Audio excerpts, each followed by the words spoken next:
Nós vamos ler o capítulo 2. Primeira carta de Paulo aos Coríntios. Nós leremos o capítulo 2.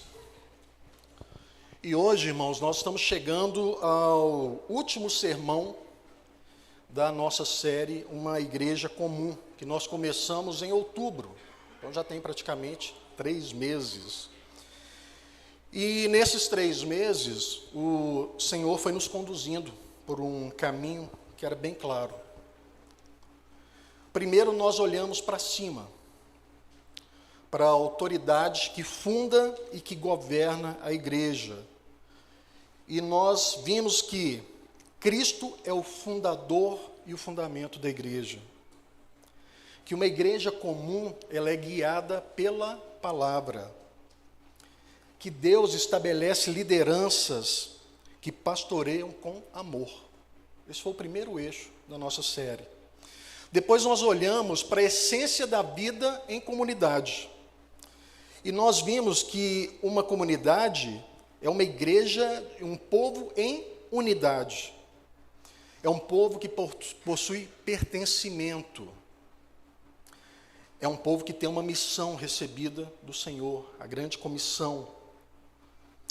É um povo que tem uma vida de adoração em espírito e em verdade. E por fim, nós chegamos ao último eixo da nossa série, que é o que uma igreja não é. E nós vimos que uma igreja não é um circo, onde as pessoas vão para obter diversão, entretenimento. Uma igreja também não é uma empresa onde as pessoas se aproximam para serem servidas, às vezes até para obter vantagens. E hoje nós vamos tratar do último contraste, sobre o que uma igreja não é. E nós vamos ver que uma igreja comum não é uma escola. Nós vivemos numa época cercado de informação por todos os lados. Acabei de falar sobre a notícia dos atentados. Quando eu acordei, peguei o celular e já tinha essas notícias. Então, o tempo todo nós estamos cercados de informação. E nós nunca vivemos num período da história em que nós fomos tão obcecados pela informação e pela formação intelectual, ou pela performance intelectual. Nunca na história nós tivemos tanto acesso ao conhecimento. Eu já falei isso anteriormente, eu sou professor universitário e lembro da época em que eu me formei na graduação, o quão difícil era obter, às vezes, um livro que você precisava para estudar. E hoje, está à distância de um clique.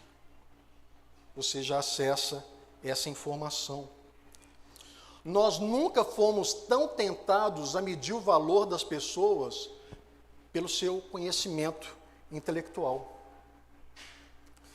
E essa cultura que respira esse ar da academia e do mérito intelectual, infelizmente, ela tem se infiltrado sorrateiramente nos bancos das nossas igrejas, e principalmente das igrejas reformadas, onde nós damos tanto valor ao conhecimento, ao estudo.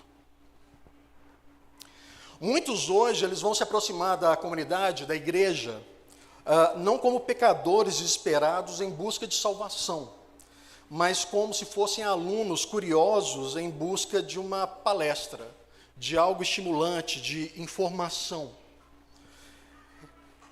Muitos trazem suas Bíblias de estudo, muitos vão trazer aplicativos com seus celulares com aplicativos que tem lá o grego, o hebraico. Muitos vão trazer seus cadernos de anotações e tomar notas durante a escola dominical, durante o culto. Esse não é o problema. O grande problema é quando essas pessoas vêm e deixam seu coração do lado de fora. Essas pessoas relacionam-se com Deus como se Deus fosse um objeto de estudo. Elas se relacionam com a Bíblia como se a Bíblia fosse, na verdade, um livro histórico. Muitas pessoas se relacionam com Jesus como se Jesus fosse um personagem histórico e não o Senhor da glória, digno de toda adoração. A escola, na verdade, ela é nobre e ela é necessária. Eu vim da escola. Eu estou numa escola há quase 5 décadas. Uma boa parte sentado nos bancos da escola aprendendo e uma outra boa parte ensinando. A escola é necessária. Ela é um lugar de formação cognitiva, onde o sucesso ele é medido pelo acúmulo de informações, pela capacidade de solucionar problemas, pela eloquência e pelo mérito pessoal. Na escola, o professor ele é detentor do saber. Ele é o dono do saber.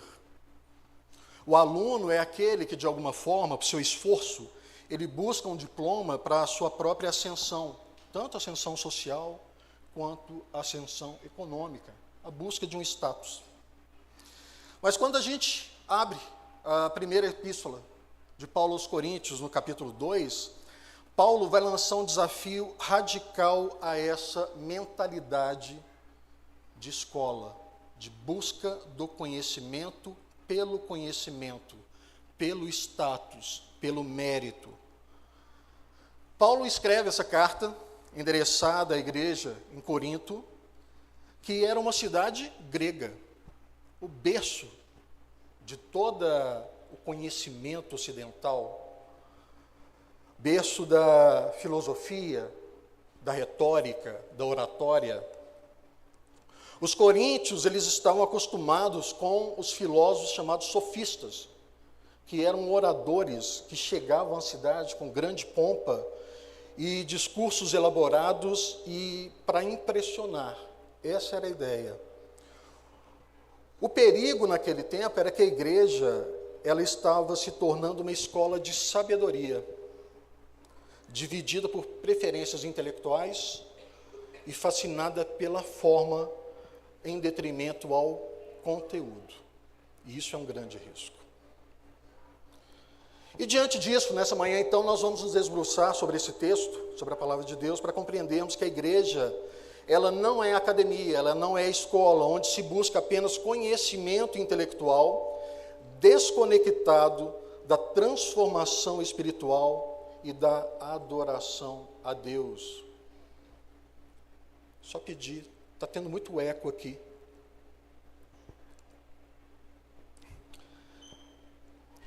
Nós não devemos nos aproximar da igreja em busca apenas de conhecimento. O conhecimento ele é importante, mas ele não pode estar desconectado de uma transformação espiritual e da adoração a Deus. O Espírito Santo ele demonstra na igreja o poder transformador que transforma corações mortos em delitos e pecados, em pessoas que são verdadeiros adoradores. O Espírito Santo não nos concede diploma, nem sabedoria humana, mas a própria mente de Cristo, através da loucura da cruz. E para compreendermos essa distinção, essa diferença entre igreja e escola, nós vamos examinar o texto em cima de 3 pontos. Contrastando a lógica da igreja e da escola, utilizando o método, o currículo e o aluno ou ouvinte. Vamos ler então 1 Coríntios, capítulo 2, que diz o seguinte: Irmãos, quando estive com vocês, anunciando-lhes o mistério de Deus, não o fiz com ostentação de linguagem ou de sabedoria, porque decidi nada saber entre vocês, a não ser Jesus Cristo e este crucificado. E foi em fraqueza, temor e grande tremor que eu estive entre vocês. A minha palavra e a minha pregação não consistiram em linguagem persuasiva de sabedoria, mas em demonstração do Espírito e de poder, para que a fé que vocês têm não se apoiasse em sabedoria humana, mas no poder de Deus. No entanto, transmitimos sabedoria entre os que são maduros. Não, porém, a sabedoria deste mundo, nem as dos poderosos desta época, que são reduzidos a nada. Pelo contrário, transmitimos a sabedoria de Deus em mistério, a sabedoria que estava oculta e que Deus predeterminou desde a eternidade para a nossa glória. Nenhum dos poderosos deste mundo conheceu essa sabedoria, porque se a tivessem conhecido, jamais teriam crucificado o Senhor da glória. Mas como está escrito, nem olhos viram, nem ouvidos ouviram, nem jamais penetrou em coração humano o que Deus tem preparado para aqueles que o amam. Deus, porém, revelou isso a nós por meio do Espírito, porque o Espírito sonda todas as coisas, até mesmo as profundezas de Deus. Pois quem conhece as coisas do ser humano, a não ser o próprio espírito humano que nele está? Assim, ninguém conhece as coisas de Deus, a não ser o Espírito de Deus.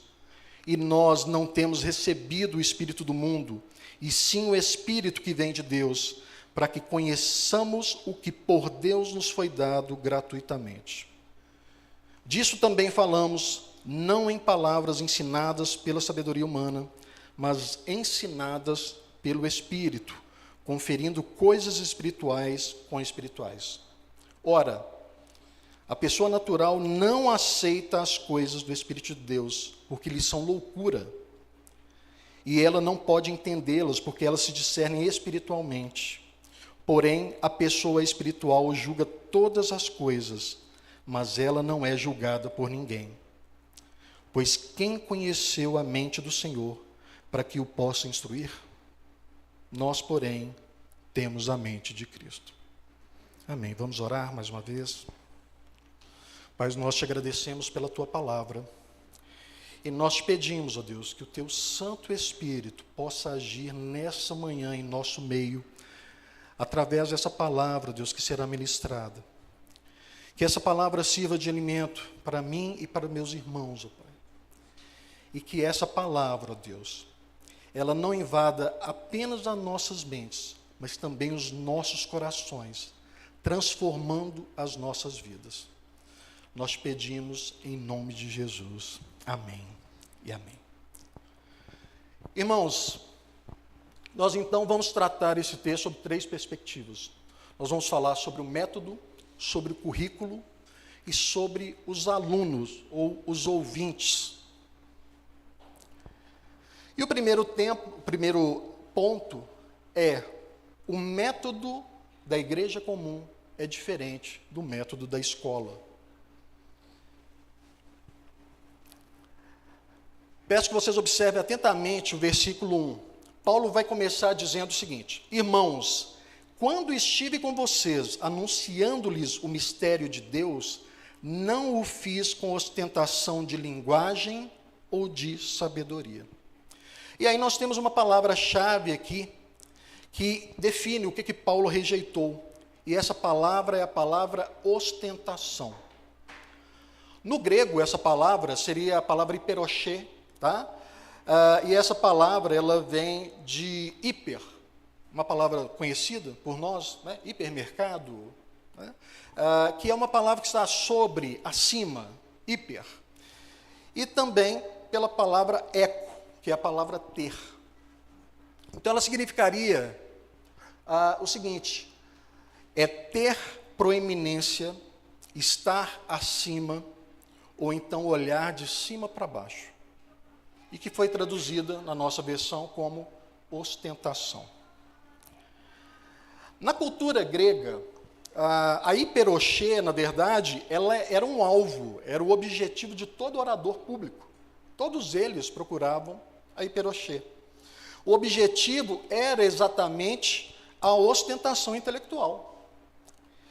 Era entrar no recinto onde estavam os alunos ou os ouvintes e fazer a audiência se sentir deslumbrada diante da vastidão do conhecimento e da retórica daquele orador.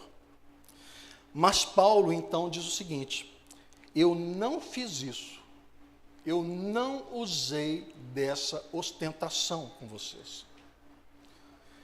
Ele rejeitou tanto a ostentação da linguagem, que no caso seria a forma, quanto a ostentação da sabedoria, que seria a demonstração de conhecimento, o conteúdo.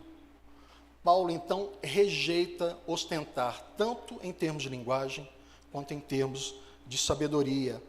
Paulo nega ser um showman e ele nega ser um filósofo secular. Ao contrário, Paulo, ele foi anunciar. E aqui nós temos um verbo muito interessante, que é o verbo katangelon. O verbo katangelon, ele dá a gente a ideia de um verbo mais solene do que o debater ou dialogar. Porque a ideia agora não é debater, colocar ideias em debate ou para diálogo, vamos discutir, não. O katangelon, ele é um anúncio. Era como se fosse um arauto do rei lendo um decreto real. Ele está anunciando. Não é para ser debatido. O sermão cristão, ele não é uma palestra acadêmica, onde o professor sugere teorias para que sejam debatidas. O sermão cristão, na verdade, ele é uma proclamação oficial, onde o mensageiro entrega a mensagem do rei, doa a quem doer. Mais importante do que o mensageiro é a mensagem. Paulo vai prosseguir então no versículo 2 com uma afirmação bastante interessante. Ele diz o seguinte: porque decidi nada saber entre vocês a não ser Jesus Cristo e este crucificado. E aí nós temos também aqui algumas palavras interessantes, por exemplo, o verbo decidir. O verbo decidir aqui, ele é um verbo em grego que é o ekrina. E o ekrina, ele seria como se fosse um veredito de um juiz. E isso está nos mostrando o seguinte: Paulo, ele toma uma decisão. Então ele tem um veredito. Ele decide, olha, nada saber entre vocês a não ser Cristo Jesus.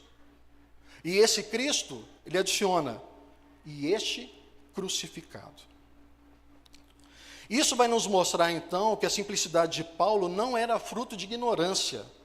Muito pelo contrário, todos nós sabemos, Paulo era um erudito.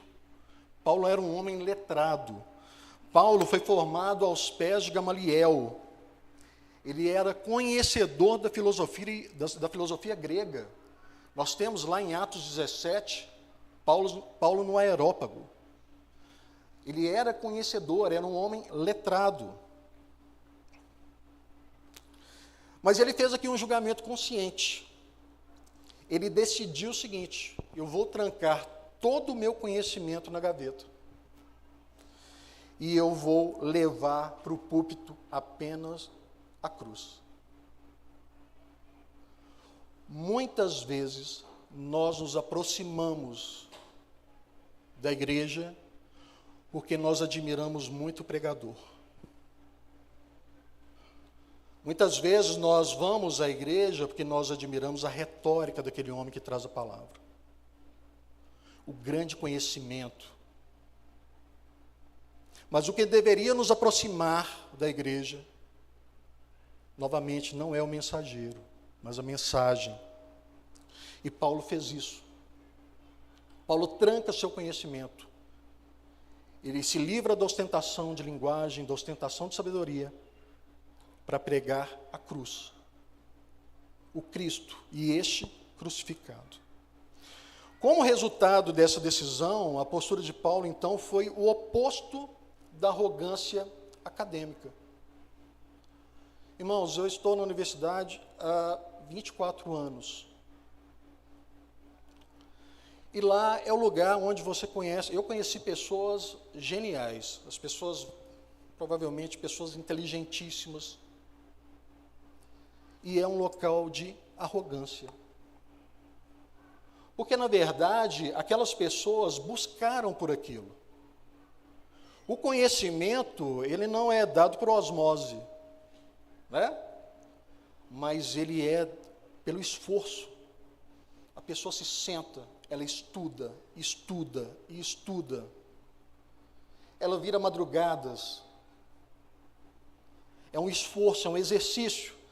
Da mesma forma, né, que nós temos as pessoas que vão à academia para ficarem fortes e se exercitarem, nós temos os acadêmicos que se exercitam ali o tempo todo, exercitam o cérebro.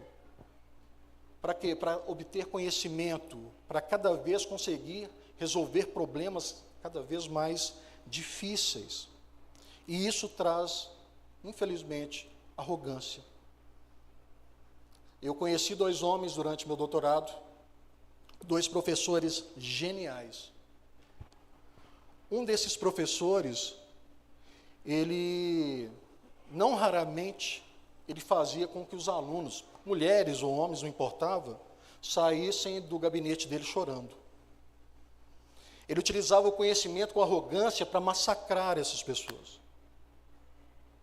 Mas eu também conheci um professor, que ele era humildade em forma de pessoa. Ele tinha o mesmo nível desse professor arrogante. Mas ele, ao invés de ficar separado, ele tomava café, ele almoçava com seus alunos. Se você visse esse professor andando pelos corredores da universidade, talvez você pudesse achar até que fosse um funcionário qualquer, funcionário da limpeza, talvez. Dada a humildade desse homem. E um homem de conhecimento gigantesco. Então, na academia, nós vemos isso. Nós vemos uma arrogância. E Paulo, então, ele traz, então, o oposto a essa arrogância.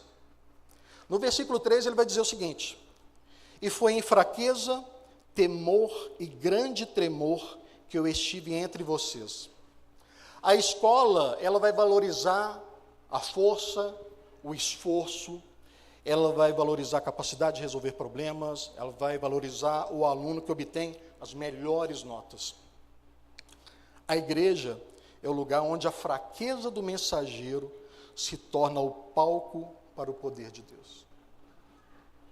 O temor e tremor de Paulo, eles não eram covardia, mas era a reverência de quem sabe que está lidando com um grande tesouro. Nós, pregadores, nós devemos subir ao púlpito com isso em mente. Que nós carregamos, na verdade, uma grande mensagem, um grande tesouro. Na verdade, os olhos não têm que estar virados para nós, mas para a verdade que é proferida do nosso púlpito. No versículo 4, Paulo vai contrastar, 2 métodos de convencimento. Ele rejeitou a linguagem persuasiva, que é um termo que remete aos sofistas novamente, que era um termo utilizado, né, o persuasão, que vem do verbo peitois, que era um verbo utilizado para descrever quem manipulava emoções e vencia debates. Então, Paulo rejeita a persuasão. Ao invés disso, ele busca não a persuasão, mas ele busca a demonstração. Se alguém aqui é da área da matemática, sabe o seguinte, né? Muita gente acha matemática difícil, né? Equação de segundo grau, nossa, é dificílimo. Irmãos, isso é fácil, tente provar, tente demonstrar que aquilo é verdade.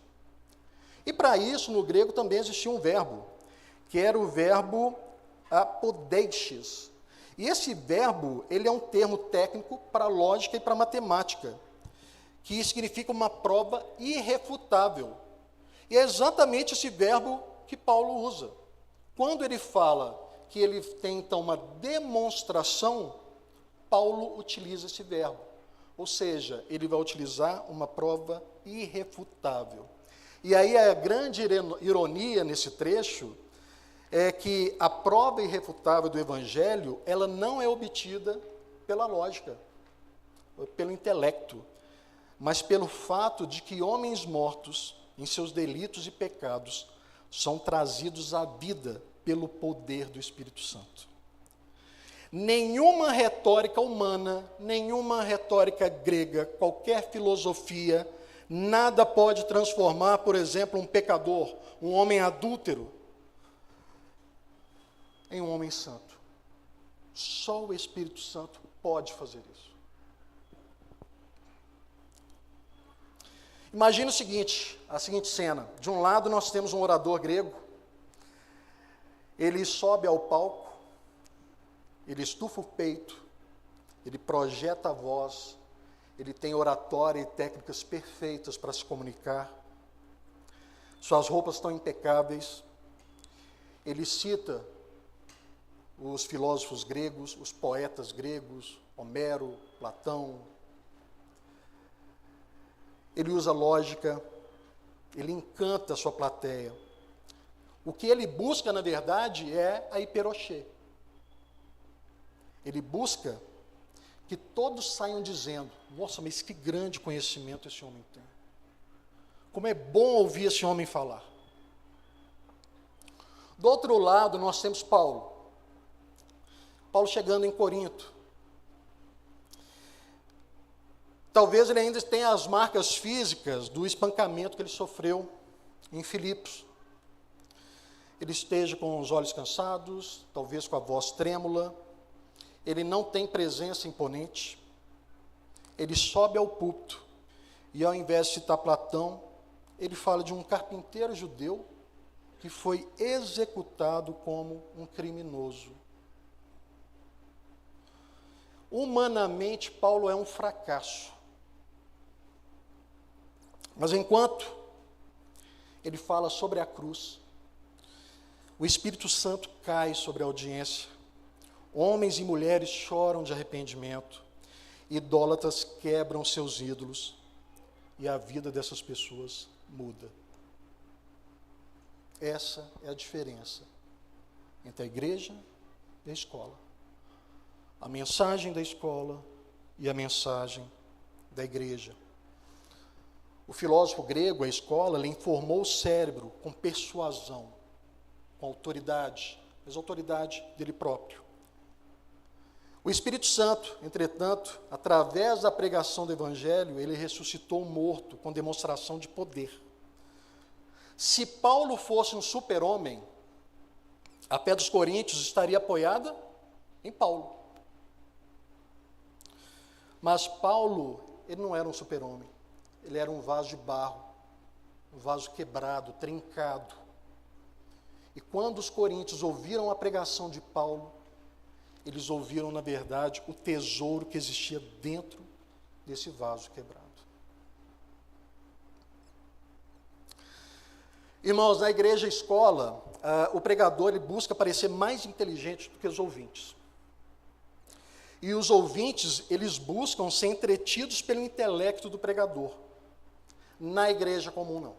Na igreja comum, o pregador renuncia à superioridade para ser apenas um servo, um instrumento de Deus que aponta para a cruz. E aí, a pergunta que fica para vocês é, em que a fé de vocês, ou em que a nossa fé está fundamentada hoje? O versículo 5, ele vai nos dar o propósito para isso tudo. O versículo 5, ele vai dizer o seguinte: para que a fé de vocês não se apoiasse em sabedoria humana, mas no poder de Deus. A nossa fé não pode estar apoiada em sabedoria de homens, em retórica de pregadores, no pregador que sabe falar mais bonito. Nossa fé não pode estar fundamentada nisso, mas no poder de Deus. Se você foi convertido por um argumento intelectual brilhante, um argumento intelectual melhor pode surgir amanhã. E como é que vai ficar a sua fé?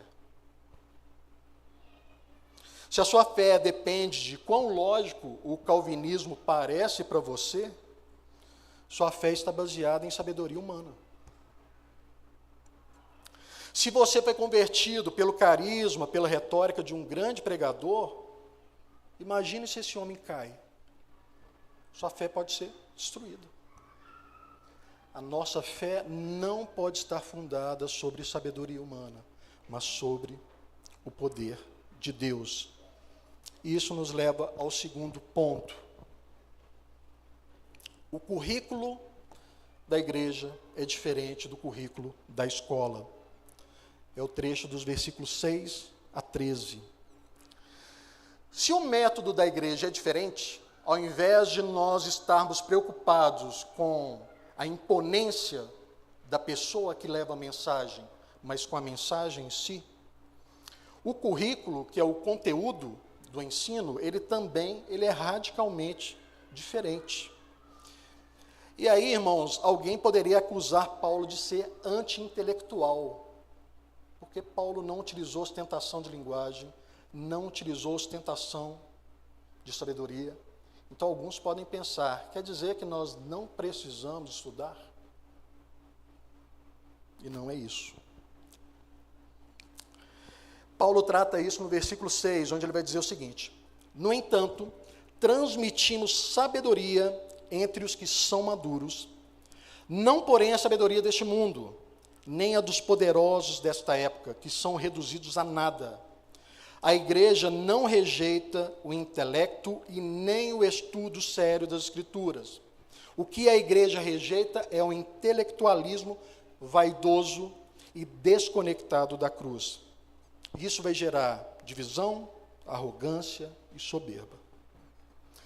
Paulo, ele arroga para si o termo sabedoria, o termo sofia. Nós temos uma sabedoria, mas ela tem 3 características que a distinguem da sabedoria humana, da sabedoria da escola. A primeira é o público-alvo. Paulo diz que a sabedoria é para os experimentados ou para os maduros. E aqui ele não está se referindo a uma elite com conhecimentos secretos dentro da igreja, mas àqueles que deixaram de ser crianças espirituais e agora conseguem digerir o alimento sólido da cruz. No capítulo 3, os versos 1 a 3, Paulo vai deixar claro que os coríntios ainda eram carnais. Eles eram presos a invejas, contendas, divisões, por causa das preferências por líderes. Quem não se lembra? Eu sou de Apolo, eu sou de Paulo, eu sou de Cefas, eu sou de Cristo. Os coríntios estavam, então, divididos. Os crentes maduros não são uma classe superior de cristãos.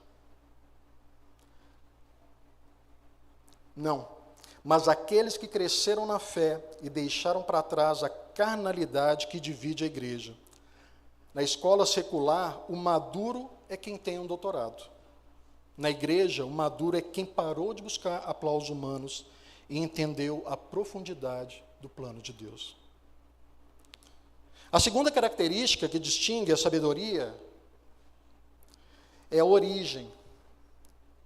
Paulo diz que a sabedoria não é desta época ou deste século.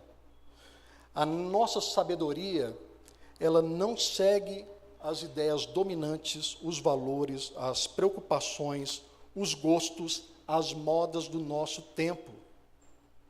Nós não podemos nos apegar a essas coisas.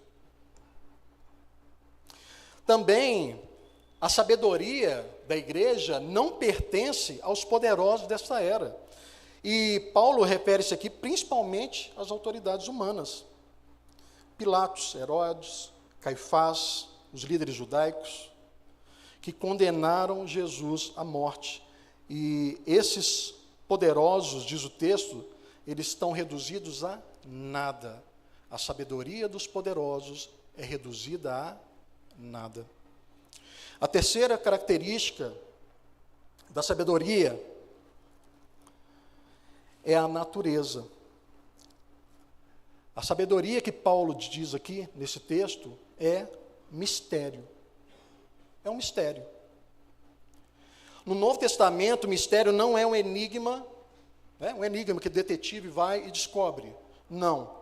É um segredo divino que estava oculto, encoberto, e que Deus decidiu revelar soberanamente.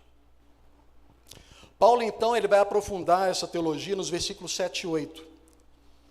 Ele diz que essa sabedoria foi predeterminada antes dos séculos. A cruz, irmãos, não foi plano B porque Adão pecou.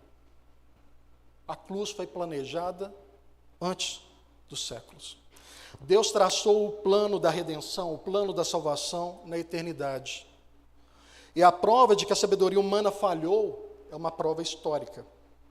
Nenhum dos poderosos deste mundo conheceu essa sabedoria, porque se a tivessem conhecido, jamais teriam crucificado o Senhor da glória. E aí vejam o erro. Ao tentarem eliminar Jesus, o Senhor da glória, essa elite intelectual, religiosa, política da época, na verdade, cumpriu o plano oculto de Deus. Isso vai nos levar, então, ao versículo 9, onde Paulo cita Isaías para demonstrar o fracasso de tentar conhecer Deus apenas através da observação natural e da razão humana. Nenhum olho viu, nenhum ouvido ouviu. Os olhos e os ouvidos, eles são as ferramentas da ciência moderna. É a maneira, são os sentidos que nós utilizamos para coletar dados, para observar o mundo, para observar os fenômenos. E Paulo está dizendo que o Evangelho não pode ser descoberto por observação natural. O Evangelho transcende o que nossos sentidos podem captar, o que a nossa mente natural pode deduzir. Você não encontra graça no microscópio de laboratório ou numa planilha do Excel.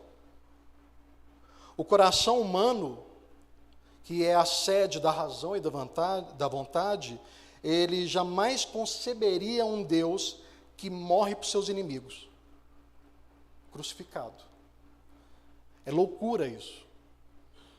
Se qualquer homem, antes de Cristo, fosse escrever sobre um Deus, sobre a história de um Deus, provavelmente essa não seria a história. Um Deus que se humilha, se encarna, vive uma vida humilde e não como rei poderoso, que se entrega para a morte pelos seus e morte de cruz. Uma morte humilhante para os piores criminosos. Ninguém em sã consciência escreveria essa história. É por isso, gente, que o Evangelho é loucura. É por isso que só aqueles a quem o Espírito Santo ilumina podem entender essa verdade. Nenhum homem, independente do título que ele tenha, independente da universidade que ele tenha estudado, as universidades mais renomadas, Harvard, Stanford, não importa. Se o Espírito Santo não iluminar essa pessoa, ela, por mais inteligente que seja, ela não vai compreender o Evangelho. A cruz é loucura. O Evangelho é loucura. No versículo 10, Paulo diz o seguinte: Deus, porém, revelou isso a nós por meio do Espírito. Então, aquilo que a mente humana não consegue captar, Paulo diz, olha, através do Espírito Santo, isso nos foi revelado. O Espírito Santo, ele é o agente indispensável, porque é ele quem perscruta as profundezas de Deus. Somente o Espírito, ele tem a competência para navegar no oceano infinito da mente do Pai. Isso é muito interessante, porque imagine o seguinte: eu não consigo perceber o que você pensa. Eu não consigo imaginar o que você está pensando nesse momento. Vocês não conseguem imaginar o que eu estou pensando. Quem somos nós para tentar descobrir o que se passa na mente de Deus? Apenas o Espírito Santo pode perscrutar a mente de Deus. E isso ser revelado a nós. Irmãos, a igreja que tenta ser uma escola, ela cria cristãos que creem na teologia, mas não em Deus. Quantos teólogos nós já vimos que homens que se perderam, que deixaram de acreditar em Deus? Por quê? Porque eles se aproximaram dessa palavra como se fosse um livro de escola. Eles aproximaram de Deus como se Deus fosse um fenômeno a ser estudado. Eles se aproximaram de Cristo como se Cristo fosse figura histórica e não o Senhor da glória. O terceiro ponto é que a diferença entre a igreja e a escola é o aluno ou o ouvinte. Nós chegamos agora a um ponto crucial e ofensivo, de certa forma, para o orgulho humano, porque a igreja não pode, em última análise, funcionar como uma escola, porque o aluno que entra na escola tem um problema que nenhuma pedagogia humana pode resolver. Ele não está apenas cego, ele está espiritualmente morto. Então, se nós nos aproximamos da igreja, procurando na igreja uma escola, nós temos um grande problema. A pedagogia não consegue resolver isso. Não importa se um homem mais brilhante está do seu lado a pregar o evangelho. Você é cego, e pior do que isso, você está morto. No versículo 14, Paulo vai fazer o diagnóstico mais devastador da Bíblia. Ele diz o seguinte: ora, a pessoa natural não aceita as coisas do Espírito de Deus, porque lhes são loucura. E ela não pode entendê-las, porque elas se discernem espiritualmente. Irmãos, quem que é o homem natural e quem é o homem espiritual? O homem natural é aquele que opera apenas na psique. Sentido, emoções, raciocínio, a alma, o intelecto. Ele é desprovido do espírito. Ele não é regenerado. Ele é aquele que ainda não nasceu de novo pelo Espírito Santo. Esse homem pode ser um ganhador do prêmio Nobel. Ele pode ter a inteligência de, sei lá, o cientista mais renomado, Einstein, por exemplo.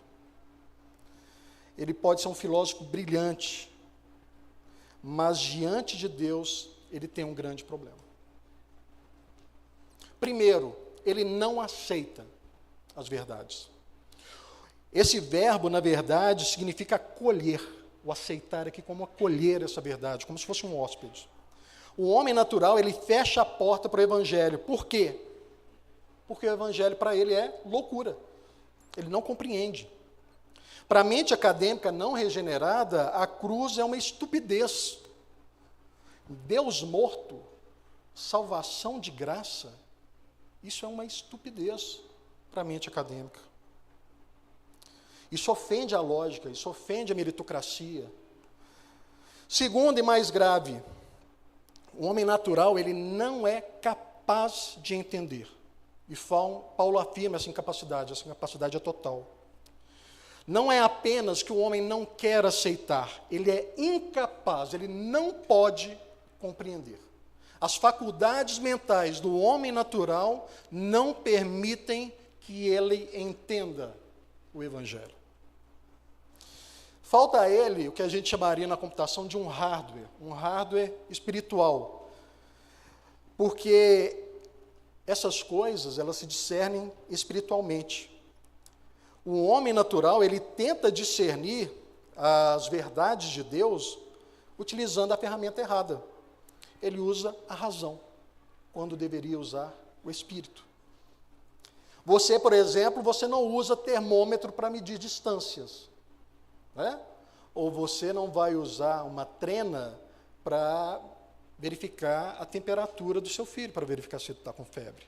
Nós temos que utilizar as ferramentas corretas. E a ferramenta correta para discernir as coisas espirituais não é a nossa mente, não é o nosso intelecto. No versículo 15, nós já estamos terminando, Paulo apresenta um homem espiritual. Este homem é o homem regenerado. É um homem que foi nascido de novo. Este homem, ele julga todas as coisas. E isso não significa que esse homem, ele está acima de tudo, que ele é onisciente, mas que ele possui uma cosmovisão correta, que ele tem a chave hermenêutica correta para enxergar a realidade. Ele vê o quadro completo. E Paulo, ele vai dizer o seguinte, que esse homem não é julgado por ninguém. Isso não nos isenta, irmãos, de correção moral. Não significa que nós, como crentes, como salvos em Cristo Jesus, que nós não possamos ser corrigidos. Não é isso. O homem natural, ele não possui as ferramentas necessárias para entender as motivações do homem espiritual.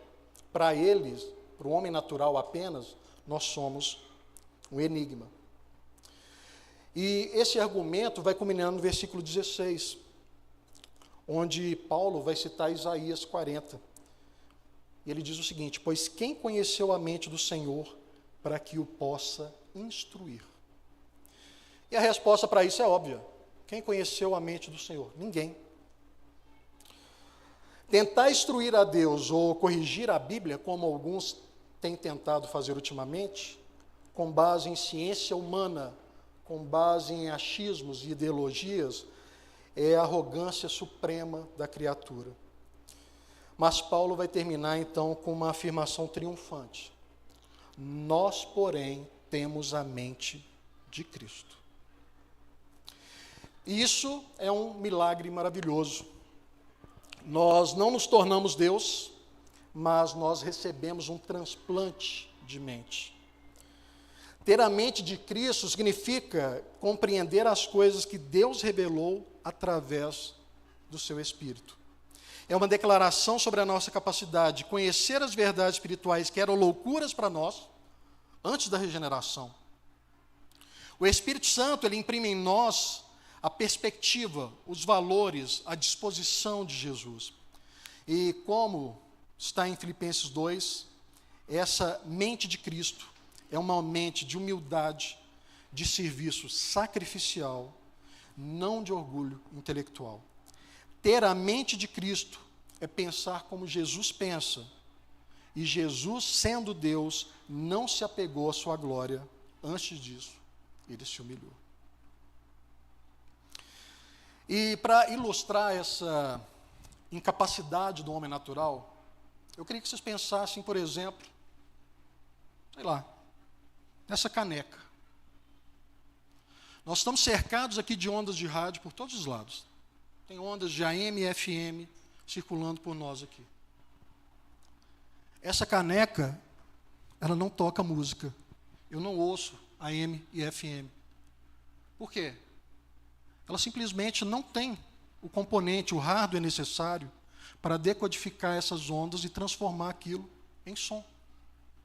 Irmãos, assim é um homem natural. O homem natural, ele não tem essa mente dada pelo Espírito Santo, que o torna capaz de entender e compreender as ondas sonoras desse evangelho maravilhoso da cruz. Isso, irmãos, deve matar qualquer complexo de inferioridade que tenhamos em relação à academia secular. Muitas vezes a igreja ela se sente intimidada, como se precisasse de aprovação dos intelectuais para existir. Mas Paulo diz: o homem espiritual por ninguém é julgado. Vocês podem imaginar uma sala, uma sala de interrogatório, que nós costumamos ver em filmes, que aí tem um vidro espelhado, né? De um lado tem lá os policiais interrogando a pessoa, o criminoso, e do outro lado, do vidro espelhado, tem algumas pessoas observando. Nós somos essas pessoas que estão do outro lado. nós temos a visão de tudo. Nós temos a visão das coisas naturais, mas também nós temos a visão das coisas espirituais. O homem natural, ele é o homem que está do lado de dentro. É aquele que, quando ele olha, ele só vê um espelho. Ele só consegue enxergar aquilo que está no seu recinto. Fora, ele não tem capacidade de perceber. Ele não tem ali o hardware necessário para compreender o que está de fora.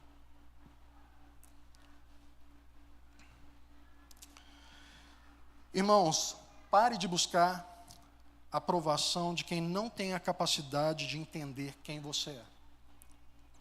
A escola secular, ela não tem competência para dar nota para a igreja. E acima de tudo, se você entende o evangelho hoje, não se orgulhe. Não foi para sua capacidade intelectual. Não é porque você é mais esperto que o ateu. É porque Deus, em sua misericórdia soberana, lhe deu a mente de Cristo. E a prova de que temos a mente de Cristo não é vencermos debates teológicos, mas imitarmos a humildade da cruz. O intelectual arrogante prova que não tem a mente de Cristo, pois Cristo não é arrogante.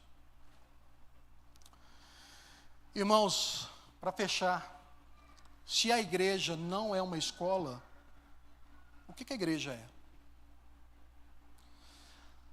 Se nós, às vezes, nos aproximamos achando que a igreja é o local apenas de se aprender, nós estamos nos aproximando da igreja de forma equivocada. Eu gostaria que vocês entendessem que essa pregação não é, na verdade, para dizer que nós não precisamos estudar.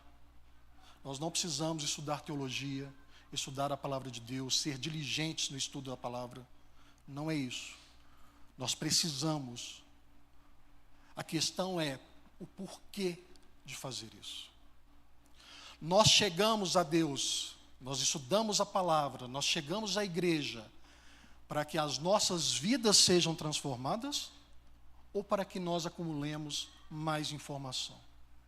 Nós estudamos teologia para parecer para os outros que nós somos mais inteligentes, mas para que nós entendamos os mistérios que Deus nos revelou através da sua palavra. Isso vá para o nosso coração.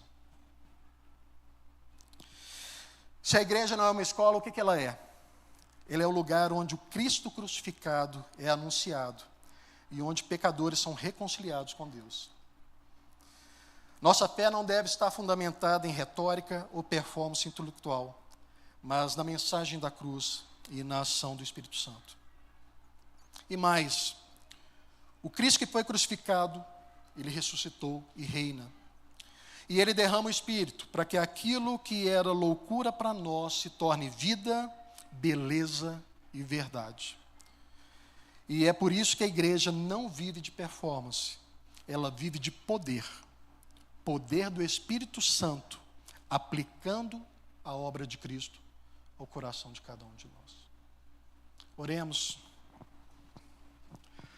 Pai,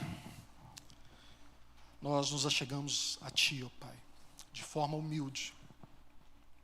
Nos humilhamos diante do Senhor, ó Deus, porque a nossa mente não consegue, ó Deus, captar a riqueza, ó Pai, a riqueza do Teu Evangelho, a riqueza da Tua obra, a riqueza do Seu ser, ó Pai. O Senhor é Deus infinito, Deus todo-poderoso, soberano, Criador de tudo e de todos, ó Pai. Pai, que nós possamos, ó Deus, entender que nós precisamos sim ser diligentes no estudo da Tua palavra.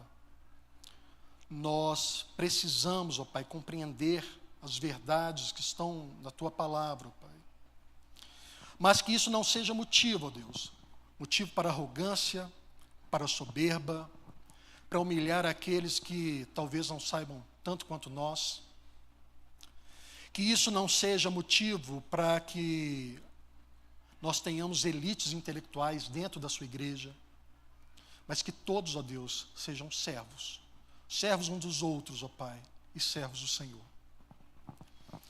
Nós te agradecemos, ó Deus, porque cremos que o Senhor tem nos dado uma igreja comum, uma igreja que foi fundada pelo Senhor, uma igreja que tem sido guiada pela Tua palavra, uma igreja, ó Pai, que tem uma liderança amorosa, uma comunidade unida, que tem pertencimento, ó Pai, que tem uma missão, e que nós entendemos, ó Pai, o que essa igreja não é, que nós não devemos nos servir, ó Pai, dessa igreja, que nós não devemos chegar aqui como consumidores, ó Pai, como plateia que vem apenas para se divertir ou para se entreter, mas que nós estamos aqui, ó Deus, para servirmos ao Senhor e para termos as nossas vidas transformadas pelo poder do Teu Espírito.